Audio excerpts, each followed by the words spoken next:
Good morning. हम Fatima girls Urdu high school के student हैं। विकसित भारत के तहत हमारा मॉडल का नाम सोलार कुकर एक ऐसा मॉडल है जो सूर्य ऊर्जा की उपयोग से खाना पकाने में काम करता है। सोलार कुकर में सूर्य ऊर्जा का इस्तेमाल करके खाना गर्म किया जाता है और पकाया जाता है। इससे ईंधन की बचत होती है और मुफ्त में ऊर्जा का इस्तेमाल होता है। इससे धुआं या प्रदूषण नहीं होता। मुफ्त सोलार कुकर सूर्य ऊर्जा का उत्तम उदाहरण है। सोलार कुकर में खाना पकाने के लिए सूरज की रोशनी इस्तेमाल होती है। सोलार कुकर में लकड़ी, गैस, बिजली की ज़रूरत नहीं पड़ती। सोलार कुकर में खाना आहिस्ता आहिस्ता पकता है, अक्सर गर्मी से पकता है।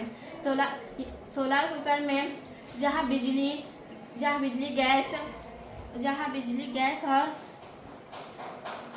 की सहूलतें नहीं, वहाँ सोलार कुकर बहुत फ़ायदेमंद है। Thank you.